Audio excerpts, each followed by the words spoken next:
మహాభారతం కర్ణపర్వం తెలుగులో 52వ ఎపిసోడ్. దయచేసి మళ్లీ ప్రయోగించు నన్ను అంటూ నాగాస్త్ర రూపంలో ఉన్న తక్షకపుత్రుడైన అశ్వసేనుడు కర్ణుని బ్రతిమలాడాడు. నాగాస్త్ర రూపంలో ఉన్న నాగరాజా, ప్రతీకార సాధన కోసం నన్ను నమ్మి నీవు ఇంతకాలం నాతో ఉండిపోయావు. నీ ఉపకారాన్ని నేను సద్వినియోగం చేసుకోలేకపోతున్నాను. మహాత్మా, నన్ను మన్నించు. కర్ణా, మరలా నన్ను ప్రయోగించు. అర్జునుని తప్పక చంపుతాను. క్షమించు మహాత్మా, నాకు ఆ అవకాశం లేదు. ఒకసారి సంధించిన బాణాన్ని మరొకసారి సంధించనని నా తల్లికి మాట ఇచ్చాను. ఆడిన మాట తప్పలేను. ధర్మాధర్మాలకు ఇది సమయం కాదు. విజయమే నీ లక్ష్యం. కాదు, నావల్ల కాదు. ఆడిన మాట తప్పలేను. నన్ను క్షమించు. నాగాస్త్ర రూపంలో ఉన్న తక్షకుని కొడుకు ఎంతగా బ్రతిమిలాడినా కర్ణుడు తల్లి కుంతీదేవికిచ్చిన మాటకోసం మరుసంధానం చేయలేకపోయాడు.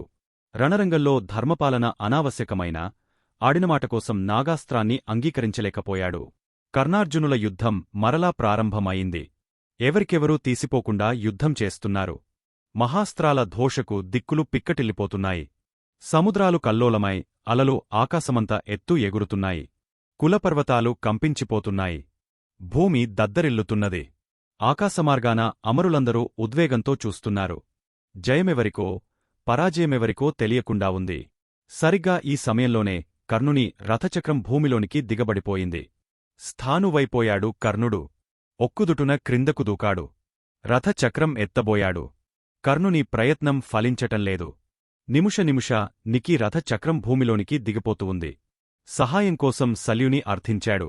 అంగరాజా, నేను ముందుగానే చెప్పాను. సారథ్యం తప్ప సేవక కార్యాలు చేయనని. రథచక్రమెత్తటం నా పని కాదు. నా పని పూర్తయింది. నేను వెళుతున్నాను అంటూ శల్యుడు కరుణాహీనుడై కర్ణుని ఒంటరిగా వదలి వెళ్ళిపోయాడు. సారథికూడా లేని ఒంటరివాడయ్యాడు కర్ణుడు. ఎంతగా గుర్తుకు తెచ్చుకున్నా బ్రహ్మహస్త్రం గుర్తుకురావటంలేదు. కర్ణునికి మనిషికి ఎంత శక్తి ఉన్నా, ఎంతటి తెలివితేటలున్నా, ఎన్నెన్ని సిరి సంపదలున్నా దైవం తోడులేకుంటే నిరుపయోగమే కదా. కర్ణుని ఇప్పటి స్థితి కూడా అలాగే ఉంది. కర్ణుని దీనస్థితిని చూచి ఆకాశంలోని అమరగణం కన్నీరు కార్చింది. రథచక్రాన్ని పైకెత్తుతూనే, గుర్రాలను అదిలిస్తూనే అర్జునునితో యుద్ధం చేస్తున్నాడు కర్ణుడు. అంతటి దైన్యస్థితిలోనూ గుండెధైర్యాన్ని వదలని కర్ణుని చూచి చలించాడు కృష్ణుడు. ఎంత ప్రయత్నించినా రథచక్రం పైకి లేవకపోవటం చూచి అర్జునునితో కర్ణుడు ఇలా అన్నాడు. మహావీరా, అర్జునా, నా రథాన్ని పైకి ఎత్తేవరకు కాస్త సమయం ఇవ్వు. యుద్ధ ధర్మం తెలిసిన వీరుడవుగదా. విరథుడైన వీరునితో యుద్ధం చేయటం ధర్మం కాదు. రథంమీద మీరున్నారు, నేలమీద నేనున్నాను. ఇది ధర్మయుద్ధం కాదు. కర్ణుని అభ్యర్థనకు అలవోకగా నవ్వాడు కృష్ణుడు. కర్ణా, ధర్మాధర్మాలు నీకిప్పుడు గుర్తుకు వచ్చాయా? నీవు, నీ రారాజు చేరి పాండవులకు ఎన్నెన్ని అన్యాయాలు చేశారు, ఎన్నెన్ని దురాగతాలు చేశారు. కర్ణా, కూటికోసం దుర్యోధనుని కొంపచేరావు. తెలిసి అధర్మానితో చేతులు కలిపావు. నీవల్లనే, కేవలం నీవల్లనే ఈ కురుక్షేత్రయుద్ధం జరుగుతూ ఉంది తెలుసా? నీ అండచుచ్చుకునే దుర్యోధనుడు ఈ యుద్ధానికి సిద్ధపడ్డాడు. ఈ మహాయుద్ధ కారణమేదైనా కారకు డవు మాత్రం నీవే. నీలోని మంచితనం దుర్యోధనుని స్నేహంతో మలినమైపోయింది. తప్పు చేసినవాడికన్నా చేయించినవాడే ప్రథమ శిక్షార్హుడు. మంచిని అసమర్థతగా, నీతిమార్గం పనికిరానిదిగా, సత్యాచరణ విలువలేని దిగా, క్షమాగుణం చేతగానిదిగా ఏనాడు ఎవరూ పరిగణించకూడదు. అంగరాజా, అమృతం విషానితో కలిస్తే ఏమవుతుంది? విషంగానే మారుతుంది కదా. ఈనాటి నీ పరిస్థితి కూడా అంతే. రాక్షసత్వం ధర్మం పైకెక్కి స్వారి చేస్తుంటే కుటిల నీతితో కూలద్రోయటం తప్పుకాదు. పరీక్షకంటే ఫలితమే ముఖ్యం. అవమానంతో తలదించుకున్నాడు కర్ణుడు. చేసిన తప్పులకన్నా చేయని తప్పులకు బాధ్యత వహించాల్సి వచ్చింది. కృంగపోయాడు కర్ణుడు. ఒక మహావీరుడు, ఆడి తప్పనివాడు పలికి బొంకనివాడు, దానియోగి, ధైర్యశాలి, కార్యదీక్షుడు, అంకిత మనస్కుడు, దీనంగా దిక్కులేనివాడై భూత భవిష్యత్ వర్తమాన కాలాలతో పోరాడుతున్న కర్ణుని చూచి అర్జునుని హృదయం బరువెక్కింది. గాంధీవాన్ని పక్కనపెట్టి గావాలోచనలో మునిగపోయాడు. అంతటి విషాదస్థితిలోనూ రథచక్రాన్ని పైకెత్తే ప్రయత్నం విరమించుకోలేదు కర్ణుడు. ఎత్తుతున్న కొద్దీ క్రిందికి దిగిపోతున్నది రథం. కర్ణవధకు అదే సుసమయమని భావించాడు కృష్ణుడు. అర్జునా, కర్ణుని కడతేర్చటానికి ఇదే సమయం. దివ్యాస్త్రాన్ని సంధించు తటపటాయించాడు అర్జునుడు. పార్థా, అధర్మమని ఆలోచించకు. రథాన్ని కర్ణుడు పైకెత్తితే వాడిని యముడు కూడా ఏమీ చేయలేదు. కలసివచ్చిన సమయాన్ని కాలదన్నుకుంటే విధికూడా నీకు సహకరించదు. బాణాన్ని సంధించు అంటూ తొందరచేశాడు కృష్ణుడు. ఎందుకోగాని కర్ణునితో అధర్మయుద్ధానికి దిగలేకపోయాడు పార్థుడు. కృష్ణుడు అర్జునునివంక కోపంగా ఒక్కచూపుచుచాడు.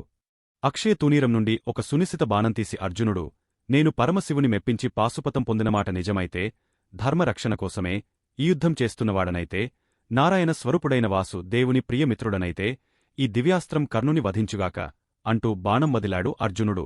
అర్జునుడు సంధించి వదిలిన దివ్యాస్త్రం ప్రచండ పోరుషంగా దూసు కొనివెళ్లి కర్ణుని గుండెలను చీల్చివేసింది.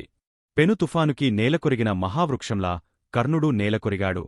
కర్ణుని శరీరమంతా రక్తంతో తడిసిపోయింది. చండ నిప్పులలో కరుగుతున్న బంగారంలా కనిపిస్తున్నాడు కర్ణుడు.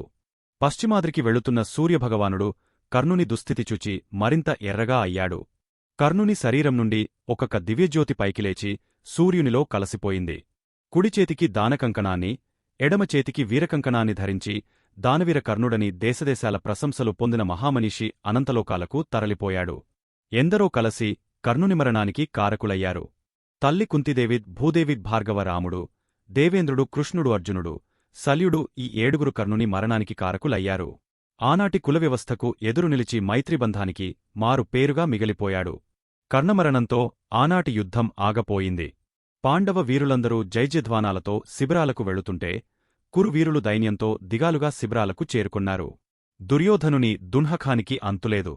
పసిపిల్లవానిలా వెక్కివెక్కి ఏడ్చాడు. శల్యుని కోగలించుకొని, మామా, నా కర్ణుడెక్కడా? నామిత్రుడెక్కడా? నా ప్రాణమెక్కడా? అంటూ పిచ్చివాడై భోరుబోరున విలపించాడు. దుర్యోధనుడు. అందరూ దుర్యోధనుని ఎంతగానో అనునయించారు. కౌరవ శిబిరాలన్నీ శోకసాగరంలో మునిగపోయాయి. పాండవ శిబిరాల్లో విజయవేడుకలు వినిపిస్తున్నాయి. కృష్ణార్జునులు కురుక్షేత్రం నుండి నేరుగా ధర్మరాజు శిబిరానికి వెళ్లారు. విజయదర్పంతో వస్తున్న అర్జునునికి ఎదురుగా వెళ్లి కోగలించుకొన్నాడు. ధర్మరాజు. భీమసేనుడు మీసాలు త్రిప్పాడు. నకుల సహదేవులు ఆరాధనగా చూచారు. ద్రౌపదీదేవి స్వయంగా తన చేతులతో అర్జునుని ప్రతిజ్ఞాకవచాన్ని విప్పింది. పాండవులందరూ కృష్ణునికి అభిముఖంగా నిలచి, వాసుదేవా, ఈ విజయం మాది కాదు, నీది. నీ కరుణాకటాక్షాలు సదా మాపై ఉండేట్లు ఆశీర్వదించు అంటూ చేతులెత్తి నమస్కరించారు. కురుక్షేత్ర యుద్ధ వివరాలన్నీ వ్యాసమహర్షి వరబలంతో సంజయుడు ధృతరాష్ట్రునికి ఎప్పటి విషయాన్ని అప్పుడు తెలియపరుస్తూ ఉన్నాడు. కర్ణుని మరణవార్త విని ధృతరాష్ట్రుడు తన స్వంతకొడుకే మరణించినంతగా గుండెలు కొట్టుకుంటూ ఏడ్చాడు. అప్పటికి దుర్యోధనుడు తప్ప మిగిలిన ధృతరాష్ట్ర పుత్రులందరూ యుద్ధరంగంలో మరణించారు. అందరి మరణంకన్నా కర్ణుని మరణమే ధృతరాష్ట్రుని కృంగదీసింది. ఏ మూలనో మిణుకుమంటున్న ఆశాదీపం కూడా ఆరిపోయింది. తరువాత ఏం జరుగుతుంది అనేది నెక్స్ట్ వీడియోలో చూద్దాం. మా వీడియో మీకు నచ్చినట్టు అయితే లైక్ చేయండి, షేర్ చేయండి, ముఖ్యంగా సబ్స్క్రైబ్ చేసుకోవడం మరచిపోకండి. మీ సలహాలు సూచనలు ఏమైనా ఉంటే కామెంట్ చేయండి. సోషల్ మీడియాలో ఫాలో అవ్వండి. ఆదిపర్వం, సభపర్వం, అరణ్యపర్వం, విరాటపర్వం మరియు భీష్మపర్వం PDF కింద డిస్క్రిప్షన్లో ఉంది, డౌన్లోడ్ చేసుకోండి. ముందు వీడియోస్ చూడకపోతే కింద లింక్స్ ఉన్నాయి, చూడండి.